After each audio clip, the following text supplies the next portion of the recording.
რაც შეეხება თვითმმართველობის არჩევნებზე მონაწილეობას, ჩვენი გუნდის პოზიცია არის ძალიან მკაფიო, როდესაც მოვა დრო, ჩვენ ნამდვილად არ გვაქვს კომპლექსი, რომ თქვათ, რომ ვიღებთ არჩევნებში მონაწილეობას. ჩვენი გუნდი აქ გიდასტურებთ კიდევ ერთხელ, რომ ემზადება ნებისმიერი არჩევნებისთვის, საპარლამენტო არჩევნებისთვისაც ვემზადებით, მუნიციპალური არჩევნებისთვისაც ვემზადებით, უბრალოდ ახლა არის ადრე.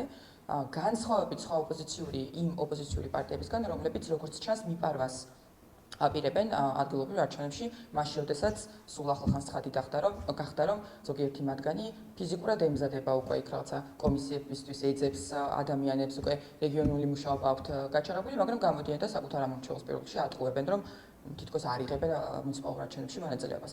სირცხვილია უბრალოდ, უხერხულია უბრალოდ ამ პარტიების მხრიდან მსგავსი მიდგომა, ეს რაღაც ცდელობა რომ მიიპარონ ადგილობრივ არჩევნებზე, ჩვენ ყოველთვის ვიყავით ძალიან გულწრფელი და გულახდილი ამ საკითხზე, ისევე როგორც სხვა საკითხზე, ზოგს ეს არ სიამოვნებს ხოლმე, მაგრამ ეს მათი პრობლემაა, რომ ჩვენ დიახ ვემზადებით საპარლამენტო არჩევნებისთვისაც, მუნიციპალური არჩევნებისთვისაც და გასვებით სხვა ოპოზიციური პარტიებისგან ჩვენ არ ვატყუებთ არც საკუთარ ამორჩეულს და ზოგადად არც საქართველოს მოქალაქეებს.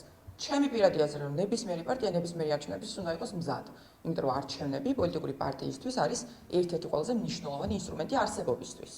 მაგრამ როგორც ჩანს, ტყუილს ამჯობინებს ზოგიერთი ოპოზიციური პარტია.